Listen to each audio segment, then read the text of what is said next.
bicara tentang perang Aceh. Jadi sebelum kami menjelaskan, izinkan kami memperkenalkan diri. Dengan nama saya Emilia Tasya, Saya Lutfi Sudirmanya. dan kami berdua dari kelas 8 dan guru pengajar kami Ana. Jadi di sini kami akan menjelaskan tentang definisi, sebab akibat, kronologi peristiwa, dan pengaruh bagi bangsa Indonesia. Oke, mari kita saksikan. Halo semuanya, di sini saya akan menjelaskan tentang definisi peristiwa perang Aceh. Jadi perang Aceh ini juga bisa dikenal sebagai perang Belanda atau perang kafir. Jadi perang ini adalah konflik bersenjata antara Kesultanan Aceh dan Belanda. Jadi perang ini dipicu karena adanya diskusi antara Aceh dan Amerika yang berada di Singapura pada tahun 1873. Jadi di awal tadi saya sudah menyebutkan perang Aceh juga disebut dengan perang kafir. Kenapa ya disebut dengan perang kafir? Karena pelawan Aceh melihat dan melawan bangsa Belanda itu dengan kekuatan yang tidak seiman, dan juga peperangan itu tidak didorong dengan adanya peperangan Islam yang disebut dengan perang Saljuk. Jadi perang Aceh ini ada sebab dan akibatnya, karena makanya perang Aceh ini bisa muncul.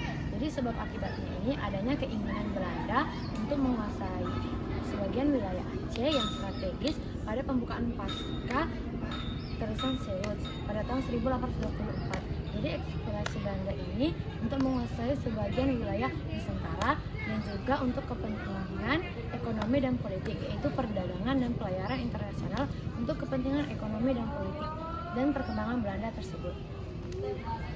Jadi puncaknya dan meletusnya peperangan ini pada tanggal 12 Maret 1893 ketika Belanda melawan Aceh, dan Kesultanan Aceh untuk mengakui diperintahkan kepada Belanda untuk masuk ke lautannya.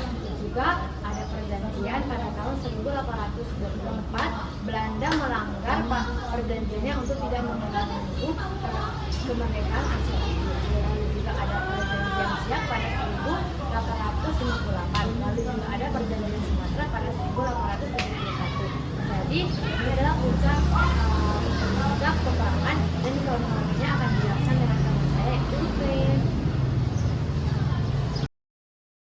Kronologi peristiwa perang Aceh dimulai pada tahun 1873, yang dimana Belanda menyerang Istana Sultan dan membakar Masjid Raya yang memicu perlawanan rakyat Aceh. Belanda mengundurkan diri setelah Jenderal Koller meninggal pada pertempuran pertama, namun kembali menyerang pada November 1873. Setelah pertempuran yang sengit, pusat pemerintahan dan ibu kota Banda Aceh jatuh ke tangan Belanda pada April 1874.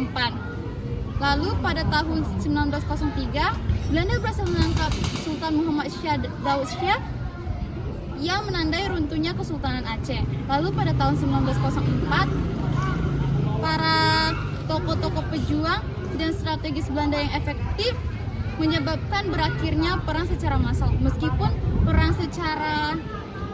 perang sporadis terus berlanjut hingga kematian Cuk Nyak Dien pada tahun 1908.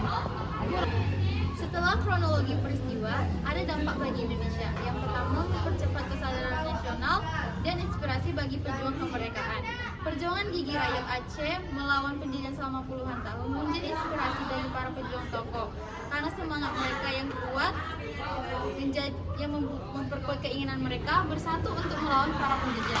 Yang kedua, mempercepat pembentukan identitas nasional. Mereka membantu dan mempercepat pembentukan identitas nasional Indonesia di kemudian hari. Sekian, terima kasih.